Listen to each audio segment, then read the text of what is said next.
మాసాలకెల్లా పవిత్ర మాసము శ్రావణ మాసం. ఆ శ్రావణ మాసంలో ఆ మహాశివుణ్ణి మనము సేవిస్తాము. హిందూ ధర్మంలో ప్రతి మాసానికి ఒక ప్రత్యేకత ఉంది. అయితే శ్రావణ మాసానికి ఉన్న విశిష్టత ఎంతో ప్రత్యేకమైనది. శివునికి ప్రీతికరమైన శ్రావణ సోమవారాలు ఈ మాసంలో వస్తాయి. ప్రత్యేకంగా ఆ మహాశివుణ్ణి పూజిస్తాం. శ్రావణ మాసం అంటే ఏమిటి? చాంద్రమాన పద్ధతిలో వచ్చే మాసాలలో శ్రావణ మాసం ఒకటి. ఈ మాసంలో ప్రకృతి పచ్చదనంతో కలకలలాడుతుంది. వర్షాలతో చెరువులు, నదులు నిండుతాయి. వాతావరణంలో ఒక ఆధ్యాత్మిక ప్రశాంతత కనిపిస్తుంది. ఆ ప్రశాంతతని కోసమే మన పూర్వీకులు ఈ కాలాన్ని కేవలం ప్రకృతి మార్పుగా కాకుండా దైవారాధనకు అనుకూలమైన కాలంగా కూడా భావించారు. అందుకే ఈ మాసానికి అంత విశిష్టత. మరి శ్రావణ సోమవారాల విశిష్టత ఏంది? ఆ మహాశివుణ్ణి పూజించడమే గొప్ప. అది శ్రావణ మాసం అనగానే ముందుగా గుర్తుకు వచ్చేది శ్రావణ సోమవారం. సోమవారం పరమశివునికి ప్రీతికరమైన రోజుగా సాంప్రదాయం చెప్తుంది. శ్రావణ సోమవారాల్లో భక్తులు తెల్లవారుజామునే నిద్రలేసి స్నానం చేసి శివాలయాలను దర్శించుతారు. శివలింగానికి అభిషేకం చేసి బిల్వ దళాలు సమర్పించి ఓం నమ శివాయ అనే పంచాక్షరి మంత్రాన్ని జపిస్తారు. కొంతమంది ఉపవాసం కూడా పాటిస్తారు. ఈ ఆచారాల ప్రధాన ఉద్దేశం కేవలం కోరికలు కోరుకోవడం మాత్రమే కాదు, ఆ మనస్సును నియంత్రించడం, భక్తిని పెంపొందించడం, ఆధ్యాత్మిక చింతనలో గడపడం. దీని ద్వారా మనసులో మార్పు రావడం, మానసిక ఉల్లాసము కలగడం. మరి ఇందులో ముఖ్యంగా ఈ మాసంలో వరలక్ష్మి వ్రతం వస్తుంది. ఆ అమ్మవారికి వ్రతంతో ఆచరించడం వల్ల శ్రావణ మాసంలోని ముఖ్యమైన పర్వదినాలలో వరలక్ష్మి వ్రతం ఒకటి. ముఖ్యంగా మహిళలు ఈ వ్రతాన్ని భక్తి శ్రద్ధలతో నిర్వహిస్తారు. ఈ వ్రత ఆచరణ వల్ల మరి ఆ అమ్మవారి దయా కటాక్షాలు ఉంటాయి.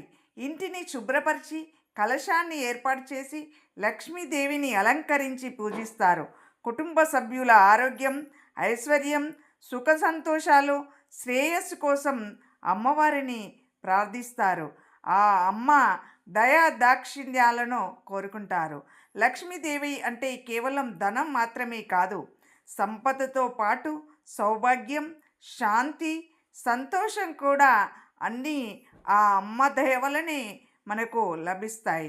మరి ఈ మాసంలో ఇంకొకటి నాగపంచమి. ఆ మహానాగుని మనము పూజిస్తాము. ఆ నాగపంచమి రోజున ఆ నాగశేషును పూజిస్తే శ్రావణ మాసంలో వచ్చే మరో ముఖ్యమైన పర్వదినం నాగపంచమి.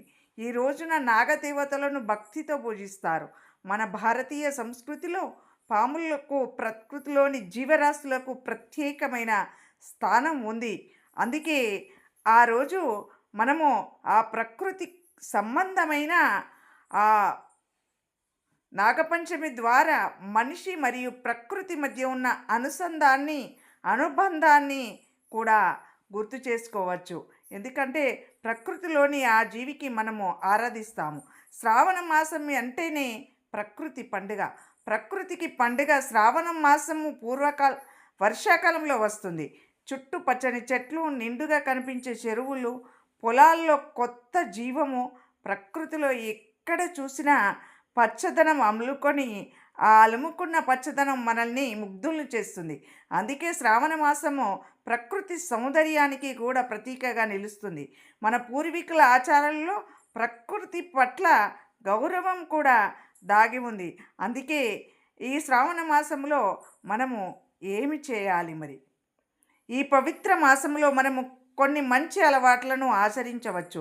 ప్రతిరోజు కొంత సమయము దైవ చింతనకు కేటాయించడం, అంటే మన మనసును దైవం వైపు మళ్లించడం, శక్తికి అనుగుణంగా పూజలు, వ్రతాలు చేయడం, దేవాలయాలను సందర్శించడం, అవసరమైన వారికి దానం చేయడం, పెద్దలను గౌరవించడం వంటి మంచి లక్షణాలతో, మంచి ఆలోచనలతో ప్రకృతిని కాపాడడం, చెట్లు నాటడం, కుటుంబ సభ్యులతో ప్రేమగా ప్రశాంతంగా ఉండడం. భక్తి అంటే కేవలం పూజ చేయడం కాదు, మన ప్రవర్తనలో మంచితనాన్ని పెంచుకోవడం కూడా భక్తే. ఆ రకంగా మనము ముందుకెళ్తే శ్రావణ మాసం మనకు గొప్ప సందేశాన్ని ఇస్తుంది. భక్తి ఉండాలి, మనసులో ప్రశాంతత ఉండాలి, ఇంట్లో సంతోషం ఉండాలి, ప్రకృతిపై ప్రేమ ఉండాలి, ఇతరుల పట్ల దయ ఉండాలి. ఇవన్నీ కలిగినప్పుడు మన మనసు ప్రశాంతంగా, ఆనందంగా ఉంటుంది. ఇదే శ్రావణ మాసం యొక్క అసలైన విశిష్టత. శివుని స్మరణతో మనసుకు ప్రశాంతత, లక్ష్మీదేవి అనుగ్రహంతో ఇంటికి శ్రేయస్సు, ప్రకృతి ప్రేమతో జీవితానికి పరిపూర్ణత. ఈ పవిత్ర శ్రావణ మాసం ప్రతి ఒక్కరి జీవితంలో ఆరోగ్యం, ఆనందం, ఐశ్వర్యం, ప్రశాంతత నింపాలని కోరుకుంటూ ఓం నమ శివాయ, ఓం నమ శివాయ. Thank you for watching. Please do subscribe.